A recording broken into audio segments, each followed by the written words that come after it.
to get out of harm's way. Don't risk your lives by trying to not evacuate the water that may be rising. Good evening to you. Rescue crews in Texas trying to find 12 people lost in flooding that hit last night. Among the missing, a Texas mother and her 2 children. Ed Lavandera has the latest from San Marcos. The torrential rainstorm jolted this usually sleepy river in this sleepy central Texas town in the middle of the night. For thousands of residents along the Blanco River, it was a night of terror. Oh my God! Stop, stop, stop! No, he needs to get out! One person was killed here in central Texas and nearly 400 homes were washed away. The floodwaters cut a winding, destructive path through the town of Wimberley and San Marcos, Texas. 12 people are believed to be missing. They were part of a family gathering for Memorial Day weekend at a river house. Search and rescue teams are pushing through the debris along the riverbanks, looking for the families, which also include small children. Never did we, in our wildest imagination, think about the wall of water that would come down and do the destruction. It came down rather quickly, and despite our efforts to inform the public and to warn people to evacuate, to take precautions, many people did not have time to do that. David Marmolejo and his daughter Mary Jane are cleaning up the damage left by that wall of water. They know they're lucky to be alive. They woke up to ankle-deep floodwaters rushing into their home. By the time they woke everyone up and got out of the house, it was already knee-deep. Animals went running everywhere. It was like the scariest thing I've ever seen. I've never seen it so high, the water. But in a matter of like 2 to 3 minutes, the water was from ankles to your knees. They didn't have time to grab their dog Oreo, but when they came back to the house after floodwaters receded, they found Oreo alive. Ed Lavandera reporting there now. Oreo, as he said, was alive, survived the storm after getting stuck in a tree. The pup, thankfully, was not hurt.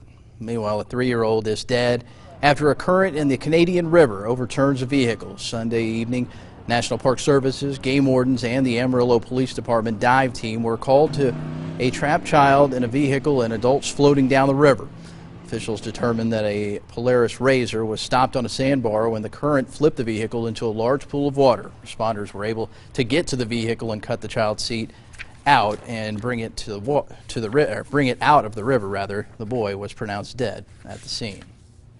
Well, 4 local Texas Parks and Wildlife game wardens deployed to Wichita Falls to help with the severe flooding and weather damage over the weekend. KLBK's Melissa Don joins us live in the HD News Center now with more on their storm relief efforts. Melissa? David, Lubbock game wardens and troopers, they all gathered and got together to assist different counties across the state that have just been issued a state of disaster. Well, today I spoke with a local game warden who's over in Wichita Falls aiding the flood rescue team. They were starving for water. Problem is, with the past couple months, water's good, but not all at once.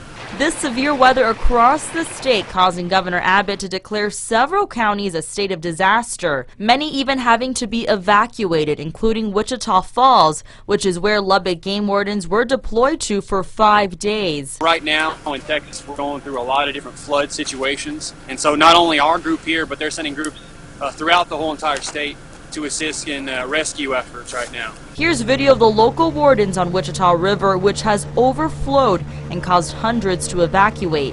4 Lubbock game wardens assisting with flood response teams. Big worry here was the Wichita River going way above its flood levels and going into the town of Wichita Falls. If that were the case, we'd be taking these down certain neighborhoods and trying to rescue people out of the areas. The heavy flooding marks May 2015, officially the wettest month in history for Wichita Falls, a record nearly 14 inches. The good news is the city officials actually evacuated some of the harder hit areas from past years, and they were very proactive. So I think that really helped try and calm down the situation a little bit.